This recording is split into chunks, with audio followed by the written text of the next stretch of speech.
Bom, então boa noite a todos. Sejam todos bem-vindos. Hoje nossa reunião multidisciplinar com oncologia clínica. E hoje nós vamos fazer uma reunião um pouco diferente, já pensando no Outubro Rosa. O tema da nossa reunião é os diversos tons do Outubro Rosa, justamente porque a Andrea vai abordar uma coisa oposta, né? Outubro Rosa a gente preconiza sempre reforçar a prevenção, o diagnóstico precoce, e a Andrea vai falar justamente ao contrário, né?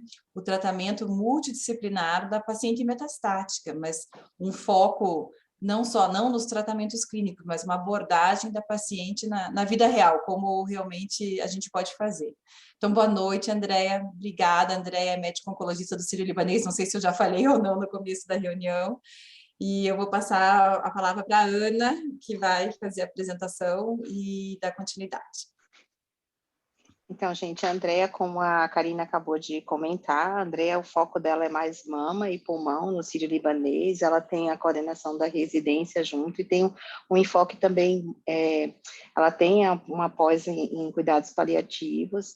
Eu sou suspeita porque eu conheci a Andrea em congresso, ela é uma pessoa muito humana, então o que eu fiz de convite foi um desafio, eu botei ela num aperto, porque eu disse a ela que eu não queria uma aula de dados clínicos do que a gente tem de melhor de A, B, luminal B, R2 positivo, mas de quando a gente tem todos esses dados e o paciente na nossa frente não consegue atender tudo que a gente queria colocar do melhor que a gente viu no estudo clínico, e de como a gente maneja esse paciente no dia a dia.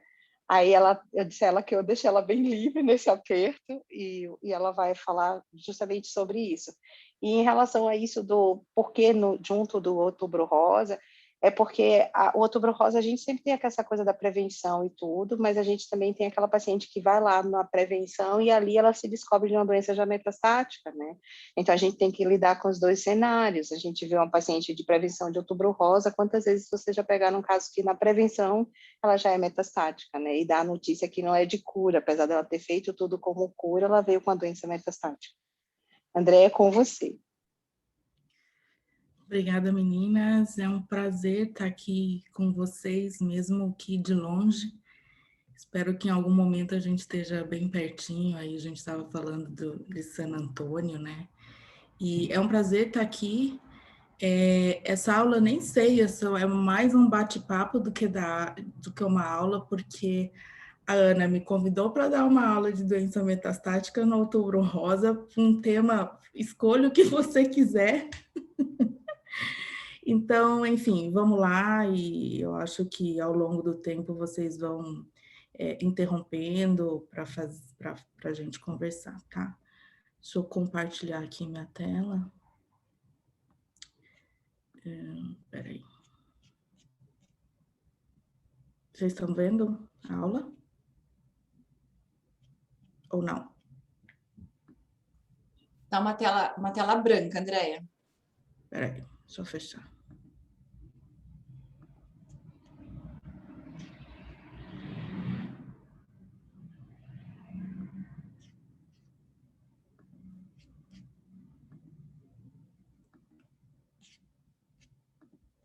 Agora sim. Deu. Uhum. Bom, então é um prazer estar com vocês. O tema aí, os diversos tons do Outubro Rosa, é basicamente para a gente conversar um pouquinho sobre aquelas pacientes em que o diagnóstico não é de doença inicial, né? E o outubro, ao longo do tempo, e hoje cada vez mais a gente vê as pacientes com doença metastática, assim, não gostando, não se engajando ao Outubro Rosa em relação ao incentivo, porque se a gente tentar olhar o Outubro Rosa com o olhar delas, existe uma grande questão e uma impressão de culpa aí em relação ao diagnóstico de uma doença avançada, tá? São meus conflitos de interesse, nenhum para essa aula.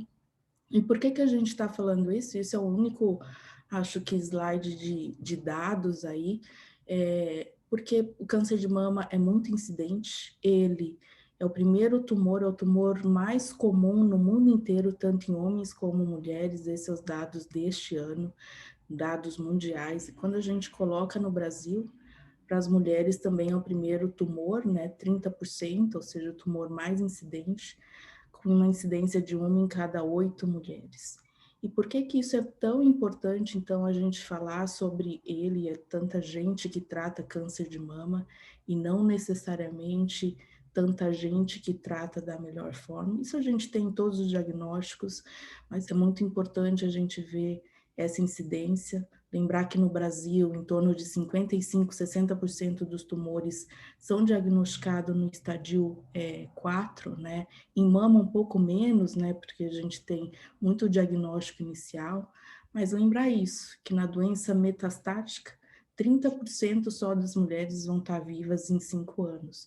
Então, é totalmente diferente quando a gente olha numa doença inicial, que quase 100% das mulheres vão estar vivas em 5 anos, né?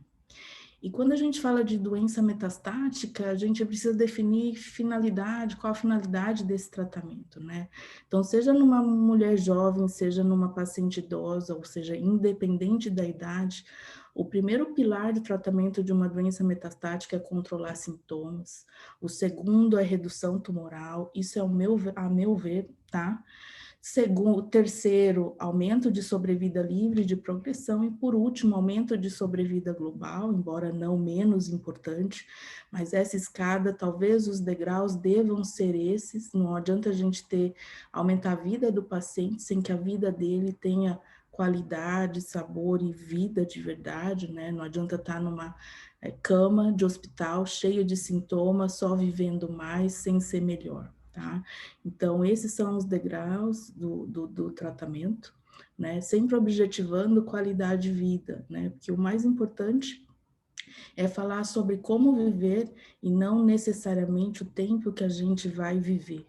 E isso a gente precisa sempre estar muito alinhado com o paciente e, de forma alguma, a comunicação, ela deve ser sempre no primeiro dia do diagnóstico. A comunicação e o alinhamento de um cuidado de um paciente é um contínuo, né? Você vai acumulando dados tanto do que o paciente fala, do que você quer falar com o paciente.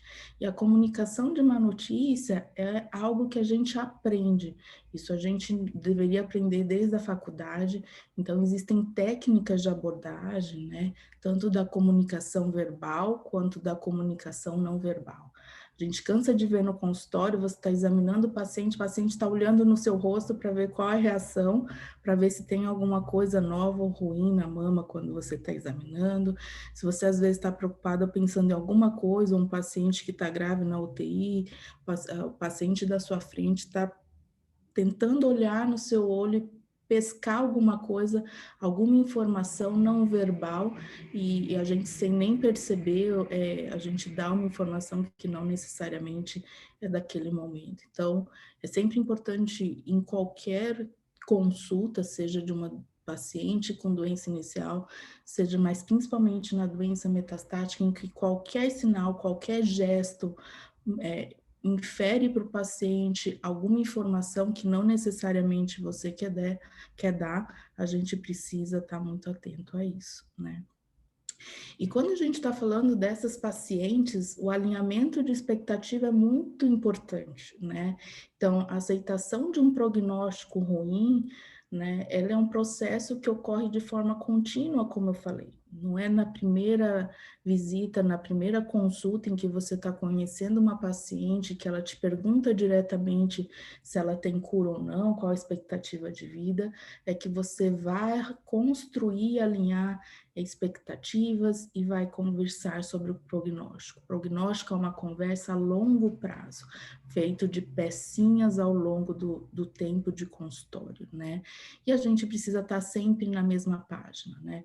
Quando a gente não alinha a expectativa de qualquer coisa, de prognóstico, de efeito colateral, do que nós estamos esperando de qualquer remédio que nós vamos estar dando, a expectativa do paciente e esse vínculo que você vai ter com ele pode ser quebrado a qualquer momento. Não existe na doença metastática como você falar uma não verdade, porque a doença está lá para mostrar exatamente o caminho que ela vai percorrer. Esse é um estudo muito interessante e eu convido vocês todos, né? Nós todos deveríamos ler esse estudo, porque ele mostra uma coisa muito importante para nós da equipe multi, né? Nós oncologistas e todo mundo da saúde que está envolvido com o cuidado de um paciente oncológico. Ele é um estudo pequeno, transversal, com 200 e poucas pacientes, 236 pacientes, 38 oncologistas.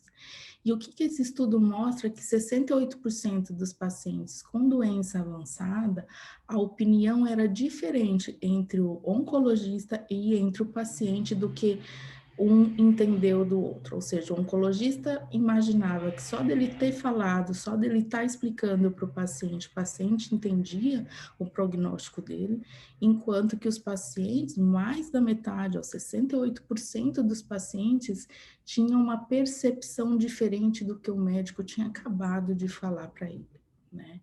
Então, esse alinhamento, essa discordância, ela é importante da gente notar. Isso a gente pode ajustar ao longo das consultas, né? Quando a gente conhece uma discordância, você arruma aquilo e a decisão pode ser compartilhada de forma importante, né? Em relação à expectativa de vida, expectativa do tratamento que você está dando, mas principalmente no final de vida, em que as decisões vão precisar ser em relação à autonomia, os desejos, as manifestações de vontade do que o paciente ou da que a família quer. Mas quando essa discordância é desconhecida, ou seja, o médico acha que o paciente e a família estão entendendo, o paciente está entendendo uma coisa totalmente diferente, a gente não consegue alinhar, aqui a gente tem falha de comunicação. É nessa hora que a gente erra em relação a tratamento, a cuidado de sintoma, a quando intervir em relação a ir para o hospital ou não. É nessa falha de comunicação que o paciente vai mais ao hospital, tem mais consulta, tem mais medicação, porque esse desconhecimento do que eu falo para um paciente e o que ele escuta, e essa discordância ela é não conhecida, não reconhecida, faz com que a comunicação e o alinhamento de expectativa seja totalmente equivocada. Tá? Então, se a gente imaginar que essa quantidade grande de opiniões divergentes entre médico, equipe multi e o paciente ocorre, né, e que quase 100% dos pacientes entendem o que o médico fala como algo mais otimista, talvez somos nós que estamos falhando em dizer para o paciente, seja porque a gente não tem as ferramentas e não desenvolveu as competências de falar para um paciente como está a doença dele, como está o prognóstico dele, e vai falar às vezes, por exemplo, para um paciente que eu canso de ver no hospital, às vezes oncologistas, né, colegas falando assim, não, vai dar tudo certo, não, isso vai melhorar, às vezes paciente em quinta, sexta linha, em que a gente não tem mais tratamento sistêmico oncológico para oferecer, né? O que não significa que não exista nada para fazer para aquele paciente, né? Então, muito do que o paciente escuta, e aqui eu já não estou falando de esperança, tá? Eu estou falando de alinhamento de expectativas erradas. Fé e esperança é outra coisa, a gente não tira de ninguém, e nós, como oncologistas, equipe multi envolvida com cuidado oncológico, acho que não tem equipe de saúde mais otimista do que a gente, né, trabalhando com um tipo de doença como o tumor, né, como o câncer, tá? Então, a gente não deve nunca assumir que o paciente está alinhado com o que nós falamos só porque a gente tentou explicar, né? Muitas vezes é sempre importante a gente revisitar essa questão, reabordar, perguntar para o paciente o que ele entendeu sobre o que a gente falou na consulta anterior, o que a família entendeu, para a gente poder alinhar e ajustar essa fala, né? A gente está na mesma página sempre. Então, quando a gente fala de metástase, a metástase é a primeira expectativa de morte vivenciada pelo paciente.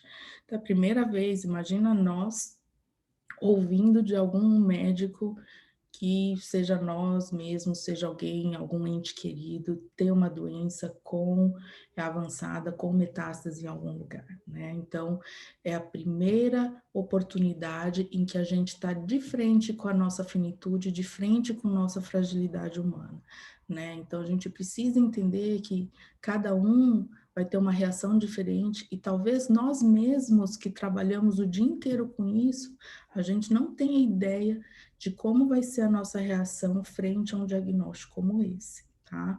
Por mais que a gente trabalhe o dia inteiro com isso, né? Então, os desejos do paciente sempre precisa ser respeitado. No mesmo estudo que eu acabei de mostrar, o que a gente vê é que 95% dos pacientes, eles querem saber tudo, né? E entre saber tudo sobre a doença e entre o saber nada, existe uma zona totalmente, um painel aí de cinzas diferente, que ao longo do caminho pode ser mais para mais para menos, e a gente precisa respeitar isso, né? Então, a decisão do paciente, quando ele fala quero saber tudo, né, existem maneiras e maneiras de falar a mesma coisa para uma pessoa, né? A gente pode conversar e falar toda a verdade sobre a doença de um paciente, sem necessariamente ser agressivo, sem necessariamente ter um tom que gere mais ansiedade e medo naquele paciente ou naquela família, tá? Existem momentos do diagnóstico que o paciente não vai querer saber nada, e nem por isso a gente vai ter que falar para ele exatamente o que está acontecendo, né, qual a chance daquele remédio funcionar, etc e tal. Tá? E na doença metastática, principalmente em câncer de mama, esse espectro de doença é muito grande, né?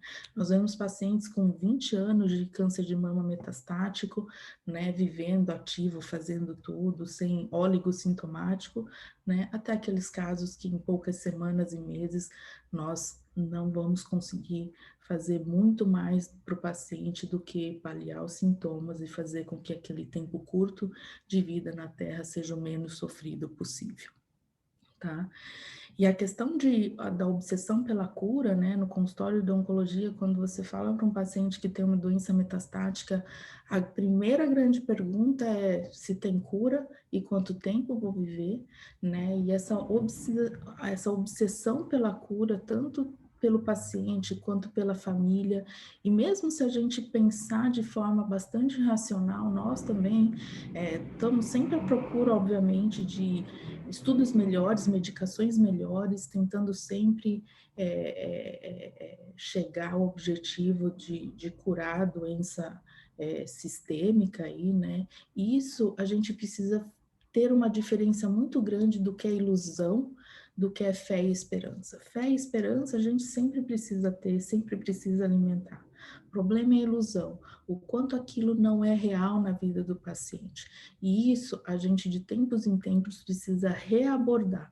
Uma abordagem que você definiu com o paciente lá nas primeiras consultas de uma doença avançada, ela pode mudar ao longo do tempo, do mesmo jeito que os sintomas, os sinais, né, emocionais que um paciente pode apresentar, eles variam ao longo do tempo, né? Tem período de ansiedade, revolta, medo, tem períodos de resiliência, de aceitação, né? De querer fazer o a mais, né? Para a doença controlar. Então, ao longo de todo o caminho do tratamento, essas coisas vão flutuando, tá?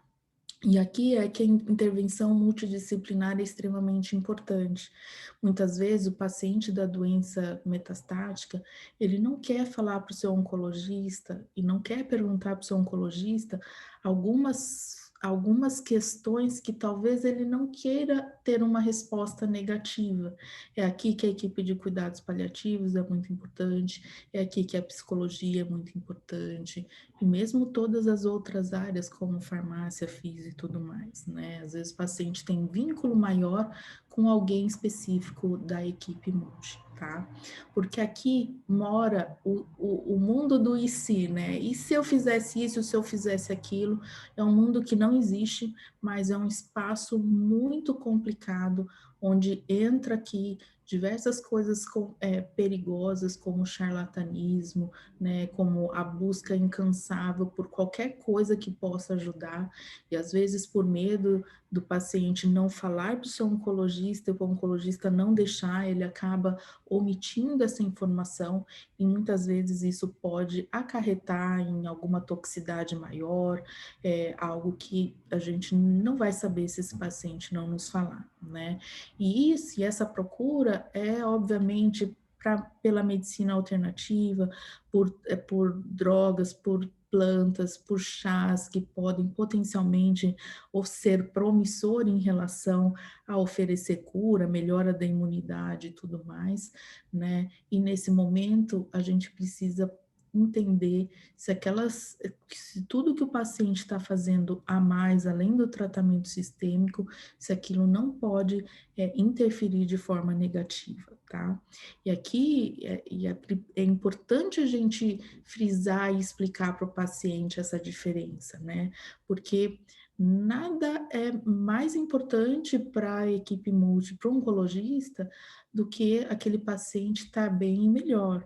Então, a medicina alternativa, em paralelo com a medicina que nós exercemos, é extremamente importante, né? Ela ajuda, diferente do charlatanismo, para que também não fique a mensagem para o paciente de que o oncologista não acredita em nada disso, né? Então, que eu não vou falar para o médico porque ele não vai aceitar.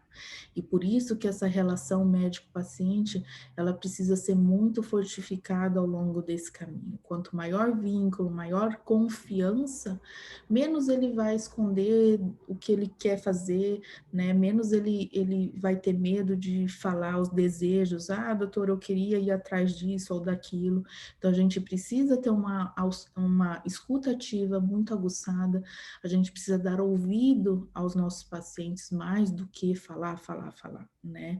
E a gente precisa explicar e não criticar, né? Por mais que os pacientes que vão e fazem ozonoterapia. Semana passada, fui ver uma paciente que veio encaminhada para neoadjuvância e que a gente fez uma ressonância de mama, eu levei um susto com a ressonância e tinha diversas bolhas de ar e a gente foi perguntar para a paciente se tinha alguma coisa diferente e ela tinha feito ozonioterapia e a pessoa que fez isso injetou ozônio via mamilo numa mama doente, né? Então, assim, dados, assim, baseados em nada e que o paciente, no desespero, vai atrás, paga caro. Então, é muito importante a gente dar espaço para que o paciente consiga nos falar sobre tudo isso, né? E a farmácia é muito importante por causa disso, né? A polifarmácia, ela acaba nos pacientes, não só em estadio 4, mas em todos os tratamentos oncológicos, né? E eu uso muito esses dois aplicativos, esse para ver ervas, né? E tem um monte de coisa, por exemplo, paciente tomando graviola, paciente tomando outras ervas, e aqui vai falar que graviola tem interferência com antraciclina, por exemplo, em câncer de mama, né? As interações medicamentosas, por exemplo, algo simples como melatonina, que muita gente usa para dormir, né? Cáscara sagrada para melhorar a memória, para melhorar a circulação. A associação das duas coisas aumenta em 15% o risco de convulsão. Então, coisas simples que às vezes a nós mesmos acabamos usando aí, e isso não tem nada a ver com medicação oncológica, então, quanto a interação na interação medicamentosa pode atrapalhar e aumentar risco sem nem a gente ter algo oncológico. Imagina quando a gente coloca tudo isso junto com os nossos tratamentos citotóxicos, né? E aí, falando especificamente nessas mulheres, né, mulheres mais por causa do câncer de mama que a gente está falando hoje, assim, o reconhecimento dessa finitude mostra e acende, assim, o nosso olhar para coisas que importam, né? Antes de começar a reunião, a gente estava conversando de como a vida ficou difícil, essa correria do dia a dia, a pandemia com tanta reunião, discussão aí por tele, né, por Zoom, etc e tal. E aí, quando a gente está diante da morte, a gente realmente começa a perceber o que realmente importa de verdade, né? A gente tem a noção de que a gente não quer perder tempo com nada que não nos vai fazer bem ou que não nos importa mais, né? A gente tem mudanças de planos e prioridade, né? O paciente começa a permitir-se algo a mais.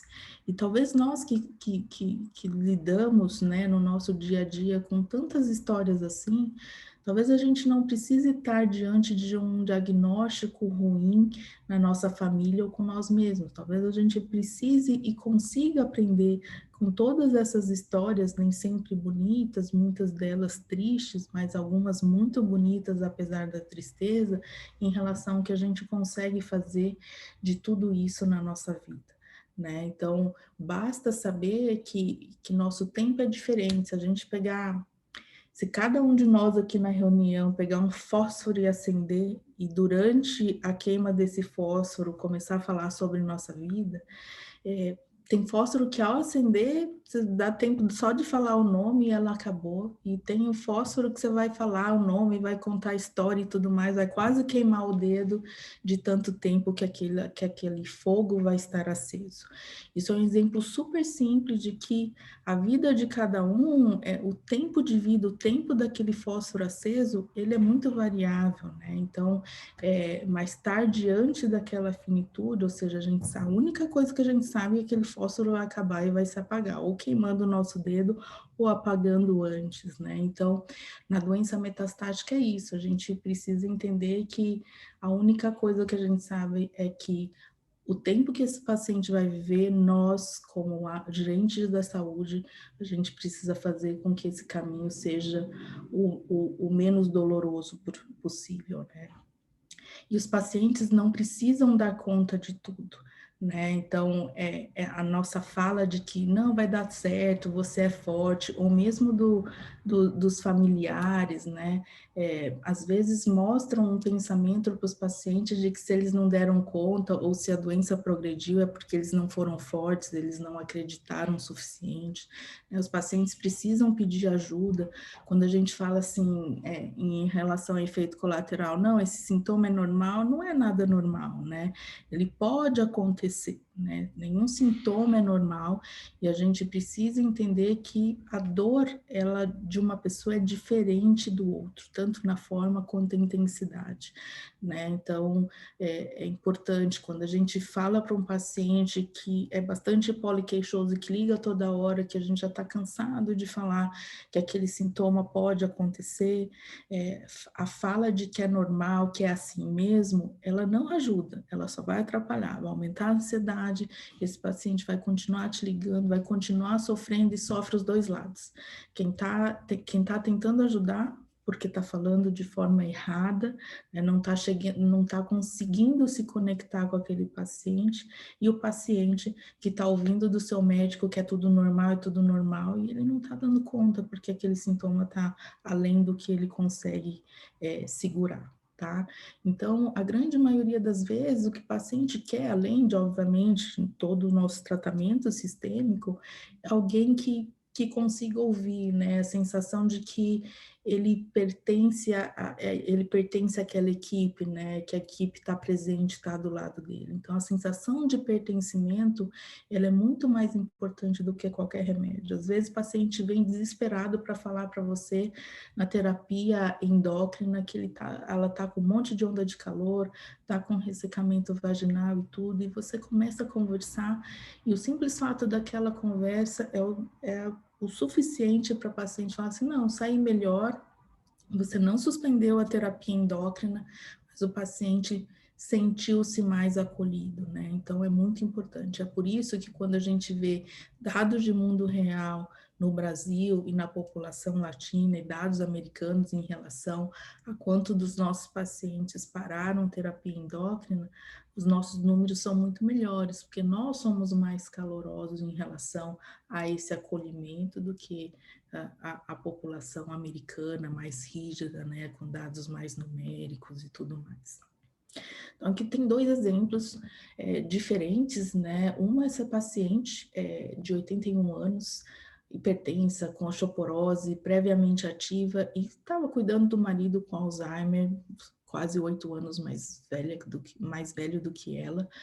Em 2016, ela teve uma fratura de colo de fêmur esquerdo, foi internada para cirurgia, e nessa época ela descobriu uma lesão de mama, ou seja, 2016, né, 5 anos atrás, né, e ela preferiu não investigar, não contar para os filhos e ficou escondendo aquilo lá. Ano passado, no meio da pandemia, em maio, ela que teve uma queixa de mal-estar, uma fadiga, inapetência, perdeu 15 quilos. Esse maio foi o começo de tudo aquilo, né? Num período de... E aí a percepção da família é que em um ano ela foi perdendo peso e tudo mais nesse período, mas algo inespecífico para eles, né? E aquela lesão da mama omitida aí de toda a família. E em novembro do ano passado, ela caiu da própria altura, porque ela foi tomar um Chunox de algum familiar, porque estava com uma insônia e tudo mais. E ela caiu, né, e teve uma dor bastante grande no membro inferior direito, não conseguia pisar e foi para o hospital. E foi nessa época, ou seja, 4 anos depois da primeira percepção de uma lesão na mama, em que os familiares, os filhos vieram a saber, porque ela já tinha um tumor ulcerado bastante grande, de 10 centímetros, negligenciado nesses 4 anos aí. E nesse período, lá no diagnóstico, ela conversou com diversas amigas, e essa questão da linha, né, do telefone sem fio, porque ela falou com algumas amigas e que tiveram toxicidades com tratamento, e ela preferiu omitir, cuidar do marido e viver a vida com os filhos, tá? E ela, obviamente, ela não queria me ver pintada de ouro, nem eu, nem qualquer oncologista, quando o geriatra me chamou para avaliação dessa paciente. O desejo dela era não realizar qualquer tratamento, né, cuidar do marido, aproveitar os filhos e netos, tá? Baseado, então, nas experiências das amigas que tiveram câncer, né? Então, foi 1 hora e pouco de uma conversa que ela quase nem olhava para mim. E eu fui explicar, essa era a lesão ulcerada da mama dela, eu não tenho foto da imagem, já tinha metástases pulmonares aí. E o que eu conversei com ela é que valeria a pena, né, tentar fazer uma biópsia para a gente poder entender qual que era o cenário, né, e que talvez nesses 4 anos ela tivesse realmente diante de um tumor luminal e que a gente talvez pudesse discutir algo mais simples, etc. e tal. Então, ela tinha um marcador bastante alto, um CEA de 180, CA15-3 de 240, uma biópsia mostrando um tumor luminal, tá? E aí eu fui conversar com ela sobre o que a gente poderia fazer em relação ao tratamento, quais seriam os efeitos colaterais e como a gente poderia começar, tentar melhorar todos esses sintomas, tirá-la da cama, melhorar a dor óssea dela, né? E avaliar, obviamente, toxicidade. Tá? Então, para essa paciente que não queria fazer nada, né, não queria nem conversar comigo, né, embora a primeira linha de tratamento endócrino para uma paciente luminal seja hoje, né, inibidor de aromatase mais inibidor de ciclina pelos dados de aumento de sobrevida livre de progressão, sobrevida global e tudo mais, mas é uma paciente que não queria fazer nada. Então, para ela, eu comecei inibidor de aromatase sozinho e denosumab, né, inibidor de RANKI, para a gente controlar as lesões ósseas, né? E o que a gente foi vendo, obviamente, de reestadiamento, de reavaliação, foi exame físico, marcador, sem muitas imagens ao longo do caminho, né? A lesão da mama dela melhorou muito. Hoje ela não tem ulceração, ela melhorou para 1/3 da lesão, tem uma melhora da disposição, da inapetência, ganhou peso, e esses são os marcadores dela ao longo do caminho, né? Essa consulta foi aí em meados de março, com um marcador bastante baixo, né? A tomografia dela é de Santos, então eu não tenho a imagem dela aqui, mas mostrando que uma paciente que não queria nem conversar com o oncologista, não queria tratar, uma coisa simples, uma conversa que, a primeira conversa durou quase 2 horas, a segunda conversa depois da biópsia, mais 2 horas, né? mostrando que ela melhorou do ponto de vista sintomático. Hoje é uma paciente feliz porque ela estava triste, escondendo tudo aquilo, melhorou aquele sangramento, aquela ulceração, uma mama fétida. Hoje a lesão está toda fechadinha, ela existe ainda. A última avaliação tinha 3 e pouquinho centímetros, né, de uma paciente que a gente ajustou, né, o tratamento. Aí você fala assim, tá, então, mas é uma paciente fácil de ajustar, né, ela tem 81 anos, né, quem nunca começou só com terapia endócrina para uma paciente idosa, né? Então, essa é uma paciente diferente, 36 anos, sem qualquer comorbidade, em que em 2019 ela descobriu um nódulo com aumento progressivo na mama esquerda. A biópsia veio um carcinoma invasivo, grau 3, histológico 2 nuclear, tá? Receptor hormonal negativo, um HER2 negativo, ou seja, um tumor triplo negativo aí, um KI de 60%. Quando a gente foi estadiar, esse paciente tinha uma lesão bastante grande na mama, axila, mas já tinha metástase hepática aí também, tá? Esse HER2 positivo, falei errado. HER2 puro, tá? Ela fez TCHP 6 vezes, né? THP, desculpa, 6 vezes, 6 ciclos, docetaxel e duplo bloqueio, seguido de HP. Essa resposta foi sustentada, então, assim, em 1 ano de tratamento, 6 ciclos com quimioterapia e depois seguido de duplo bloqueio, ela, com 1 ano, estava com resposta sustentada, uma resposta metabólica condizente com a doença HER2 puro, que pode, né, responder muito bem. Então, nos 3 primeiros meses, a primeira avaliação do PET, ela já tinha essa resposta e essa resposta se manteve ao longo desse 1 ano. E aí, depois de 1 ano de tratamento com PET aí, com doenças sustentada, né, com resposta sustentada, aos 36 anos, o que mais a paciente queria era operar a mama, porque a ideia dela é que a mama estava doente, ela queria operar de qualquer jeito, porque a vontade dessa paciente era sair e dançar, né, e sambar no sambódromo. E aí a gente discutiu isso umas 2 ou 3 reuniões na nossa equipe multidisciplinar, de quão valeria a pena a gente fazer valer a opinião dessa paciente, a vontade, não a opinião, a vontade dessa paciente, sendo uma paciente com doença metastática, né, e que a gente tinha dados de que operar não tinha menor benefício em relação à sobrevida global, né? E aí, em janeiro desse ano, ela foi para uma cirurgia bilateral de mamas. A mama não tinha doença, né, na mama esquerda, né, uma resposta completa e patológica na mama esquerda, né? E foi, assim, os dizeres da paciente foi que foi a melhor etapa do tratamento dela. Ela sabe que vai ter que fazer esse tratamento para a vida, né? Mas que a gente ter escutado em relação a ir para a cirurgia, né? O mastologista está engajado nisso, o cirurgião plástico também fez toda a diferença na vida dela, né? E o próximo objetivo aí seria o carnaval de 2022 aí, como ela já falava desde do início do tratamento, tá? E aí, em agosto desse ano, né, ela teve uma progressão óssea, então ela teve progressão em coluna, aqui não é fígado, tá? É captação em arco costal, na coluna na região lombar e aqui na transição entre cervical e torácica, né?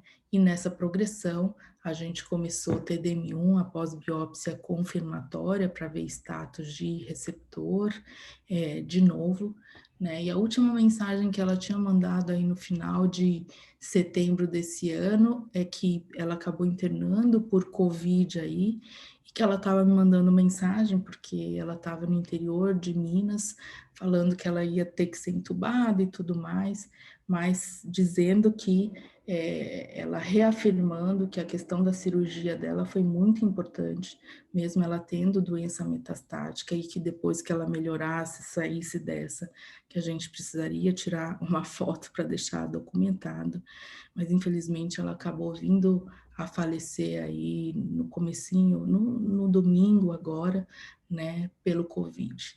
E aqui fica uma reflexão bastante importante para a gente, sabe? Porque apesar de a gente discutir todos esses dados, né, dos trabalhos, seja de tratamento sistêmico, de quando operar uma doença metastática e tudo mais, a gente só foi engajado em relação à cirurgia, ainda mais uma cirurgia bilateral, porque ela tinha 1 ano de HP com resposta clínica e pelo PET sustentada, né? Mas ela progrediu 5 meses, 6 meses depois da cirurgia, né? Mas o fato que essa paciente morreu, né, para completar aí os 37 anos, né, depois desse 1 ano, 36 era a idade do diagnóstico, lá em 2019, mas pensando hoje de tudo isso, talvez a gente tenha realmente feito a opção certa, né?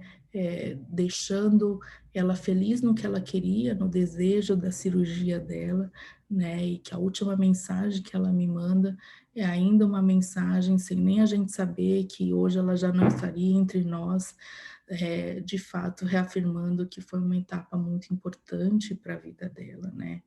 Então, toda vez que a gente tem um paciente, obviamente o paciente não vai participar de uma decisão do ponto de vista técnico que está errado, né? Então, a gente não vai fazer coisas erradas só porque o paciente quer, mas talvez o peso do que o paciente tem vontade, a gente precisa colocar na soma da nossa decisão, né?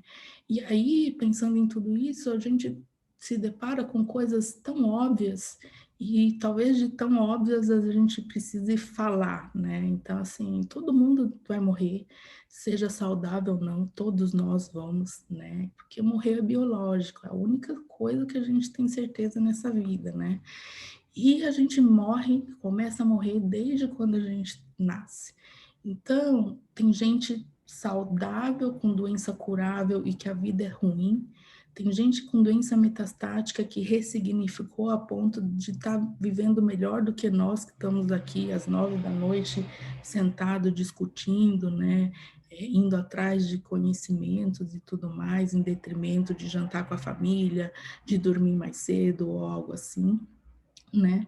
E que, de fato, mesmo a gente trabalhando todos os dias, né, com oncologia, a gente não está preparado para morrer, né? Então, a gente sempre, quem nunca de nós nunca se perguntou assim, como a gente quer morrer? Ah, eu quero morrer dormindo, eu quero morrer com uma coisa super aguda como infarto, não quero ficar acamado dando trabalho. Então, quem de nós nunca pensou isso, né? Os nossos pacientes pensam e sempre perguntam para a gente quando eles vão morrer, né? Mas no fundo, talvez o que todos nós devêssemos pensar é como a gente conseguiria viver melhor até que esse dia chegue, porque ele vai chegar para todo mundo, né? Talvez a gente possa pensar, mas o pensamento fica só na cabeça e a gente não executa. A gente executa quando a gente está de frente para a nossa finitude, né? E nós talvez que estamos do outro lado da mesa, a gente pudesse pensar em nos ressignificar, né, com a história de cada um dos nossos pacientes, né? Então, quando a gente fala sobre os diversos tons do Outubro Rosa, é isso, né? A gente fala muito sobre o diagnóstico precoce, porque o diagnóstico precoce salva a vida, a gente tem aumento de chance de cura. A gente, obviamente, vai evitar tratamentos complexos, né? E tudo isso nós sabemos, né? Vocês sabem muito também, né? Então, é um mês que a gente chama atenção para tudo isso. E a gente deve chamar mesmo, né? É um mês para chamar atenção para o autocuidado e prevenção. Mas a gente também tem que olhar o lado das pacientes com doença avançada, né? Então, o diagnóstico de câncer não é culpa de ninguém, muito menos é culpa de alguém que tem uma doença avançada, né? Isso nunca vai ser uma guerra, né? Quando a gente olha com esse outro olhar, eu me pego pensando em quantas vezes eu falei assim, olha, a gente vai vencer essa luta, a gente vai vencer essa guerra. Isso não é uma guerra, né? Morrer não é perder uma guerra, né? Todo mundo a gente vai morrer e nós não somos perdedores desde quando nascemos só porque nós vamos morrer, isso é natural, né?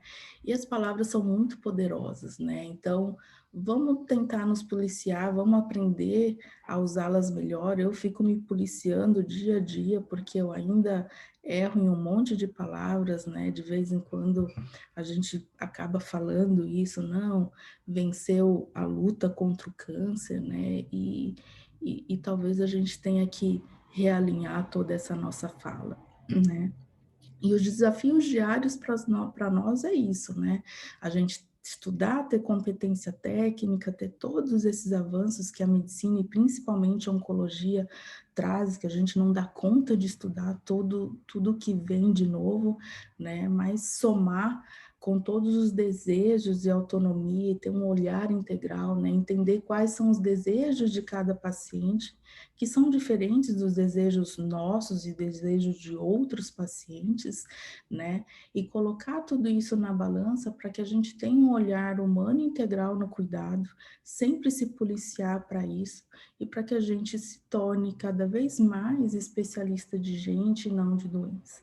Não que a gente não deva ser especialista de cada doença, cada vez mais a gente se preocupa e estuda isso, mas a gente não pode se afastar do que a gente mais precisa fazer, é olhar esse olhar integral para o doente, perceber e entender o que ele grita para a gente, que é a sua vontade e a sua autonomia, né? E na soma desse cuidado, fazer isso valer também, para que a vida, enquanto ele está com a gente, possa valer a pena. E era isso que eu tinha para compartilhar com vocês aqui. Deixa eu interromper. Para a gente conversar. E é isso, meninos. Perfeito, Andréia. Eu fiquei pensando o que eu falaria da tua aula agora no final, e olha, acho que a palavra que melhor define foi linda a sua aula, adorei. Adorei. Acho que ela refletiu exatamente o que a Ana falou de você, né? O quanto humana você é com os seus pacientes. Parabéns. E como realmente isso, imagino para vocês que para a gente alinhar a expectativa de tratamento, de cirurgia, já é tão difícil, imagine expectativa com uma paciente metastática. É um alinhamento de todo dia, né? E vocês, mastologistas, fazem parte disso também, porque imagina a confusão que foi nessa paciente de 36 anos, quando eu joguei na reunião assim, então, gente, será que dava para a gente discutir alguma coisa? E você vê uma mensagem como essa, né? E que você fala assim, olha, paciente está sendo entubada por um Covid ruim e está te mandando uma mensagem para afirmar assim, ó, estou na UTI, estou sem roupa aqui por causa dessa UTI, eu quero te dizer que foi muito importante esse olhar para mim, independente do que vai acontecer, né? Então, no tempo curto de vida dela, ela não estava nem aí para metástase, não é que ela não estava nem aí, aconteceu a metástase óssea, ela progrediu, mas o mais importante foi falar assim, olha, para mim, independente do que eu tiver que passar hoje, ter tido a oportunidade de alguém me operar e fazer isso valer a pena, valeu muito a pena, né? Então, a gente precisa de mais tempo para os nossos pacientes, a gente não tem, é por isso que a gente precisa da equipe multi também ajudando, né? Às vezes vem um psicólogo e fala assim, André, olha, essa paciente chama, sei lá, Ana Cleia, mas ela gosta que chama de Cleia, não de Ana, e você está lá 1 ano chamando o paciente de Ana e ela nunca nem falou, né? Então, tem tanta coisa simples e que a gente pode agregar de forma muito robusta para os pacientes, né? Então, é muito importante a gente pensar nisso e eu erro toda hora também e vai lá, a psicóloga corrige aqui, a nutricionista corrige lá, às vezes pacientes, você está lá um dia mais uma cara fechada, e aí o paciente está lá na quimio sozinho, com a enfermeira liga e fala assim, ó, o paciente falou que você tá triste, tá acontecendo alguma coisa, não sei o que lá, e você volta lá, dá um sorriso, tá tudo bem, melhora, o paciente fica tenso achando que é alguma coisa da doença dela e que você tá preocupada, e nem é mais com ela, né? Então, assim, a nossa comunicação verbal e não verbal é muito importante, mais do que nosso físico, né? Muito mais. Então, é isso. Dé, eu vou falar, como eu já tinha falado, eu adorei, tá? Eu adorei o desafio, ficou maravilhosa a aula, tá? Mas, na verdade, assim, isso daí que a Dé realmente captou tudo aquilo que eu tinha conversado com ela, que eu achava que vocês tinham que ter esse saber do que a gente lida desse paciente metastático, né, dessa coisa dessa escuta, e assim, o mais importante dessa coisa de o tempo para eles entenderem dessa escuta, porque é tudo isso que ela mesma acabou de pontuar, é ao longo do processo, né, às vezes, tipo assim, eu já cheguei a passar com um paciente mais de um ano tentando achar o tempo para ela entender que a doença dela era um para sempre, você está entendendo? Então, isso existe, de tempos em tempos eles sentam de novo, como se fosse o nada, que você não tivesse explicado nada, e você tem que voltar, entrar no tempo dele, e aquela coisa de realmente, você está na consulta é dele, então não tem que trazer as coisas do outro, do sua mesmo, porque eles são muito sensíveis a essa coisa que a gente não sabe, que é não verbal. Às vezes, tipo assim, eles vão com você, Márcia, e faz assim, ai, doutora, você acha que doutor fulano tem alguma coisa? Porque a consulta eu achei ele assim, eu digo, não, é que hoje ele estava mais corrido mesmo, é que teve alguma coisa, às vezes eu dei uma enrolada, ele passou por uma coisa da cirurgia, mas não tem nada a ver com você especificamente. Então, eles têm essa sensibilidade muito mais aguçada, sabe? Quando às vezes não tem nada, a maior parte das vezes não tem nada a ver com ele, né? Então, isso é uma coisa muito importante. E esse ouvir, como ela deu o exemplo da paciente do câncer da vovó de 81 anos, esse ano eu falei para ela, eu tive uma coisa muito ruim, eu tive uma menina de 35, que eu estava fazendo a primeira linha de tratamento, ela fez o D1 do primeiro ciclo, ela olhou e fez, eu não tenho forças para ir para adiante, foi uma paciente do Cícero, e ela virou e fez assim, doutora, eu sei que não vai ser curável, eu não tenho força para aguentar um tratamento desse, eu queria só que a senhora ligasse uma sedação e me permitisse ir embora. Eu já conversei com os meus pais, ela era filha única, né? E eu fiquei assim, eu digo, meu Deus, mas eu tinha tanta coisa para ainda tentar oferecer para ela. Ela fez, mas eu não quero nada disso. Então, respeitar o não querer é uma coisa muito difícil que a gente, oncologista, não é preparado. A gente sempre tem que estar preparado de buscar alguma coisa a mais, mas nem sempre essa alguma coisa a mais é o objetivo. É assim, o quanto tempo e o quanto que cada um tem de expectativa de vida para querer para si, para querer ir para adiante, né? Então, são essas coisas que são bem importantes. Você falou muito bem tudo e mais um pouco. Eu adorei a sua aula. Super parabéns, tá, Dé?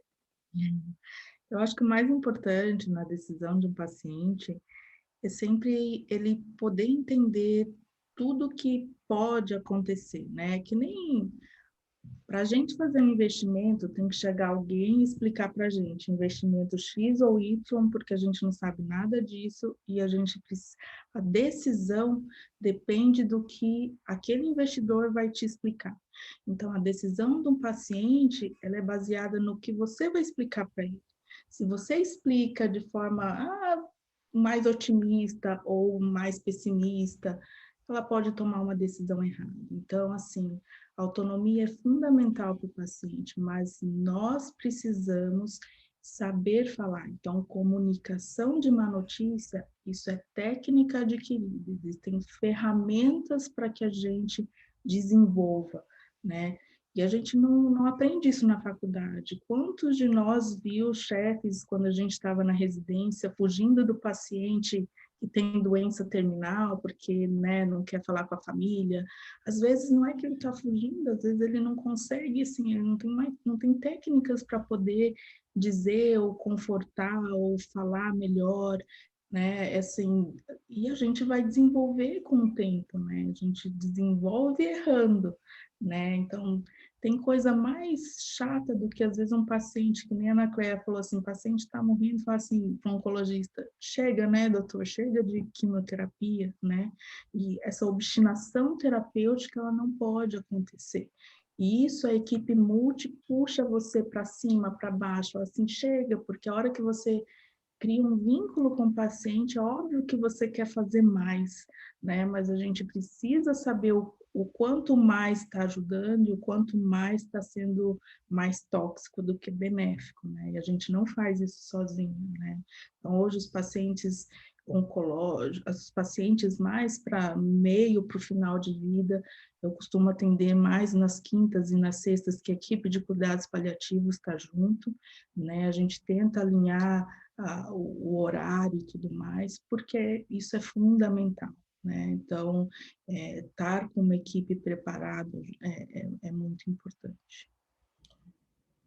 Perfeito. Tenho vários elogios para você aqui, que as pessoas deixaram no chat, tá bom? A Gisá, a Paula, a radioterapeuta, o Cleverton, a doutora Enilze, a Iris, todo mundo elogiando muito a tua aula. Parabéns, Andréia. Obrigada, foi um prazer aí estar com vocês, viu? A gente que agradece, né? Você está aqui novamente com a gente. Tá bom, obrigada mesmo. Parabéns mais uma vez. Obrigada, Ana, pelo convite, por ter trazido a Andréia. Tá bom. Então, vamos encerrar. Boa noite a todos. Até semana que vem com Tumor Board. Tudo de bom. Obrigada. Andréia, tchau.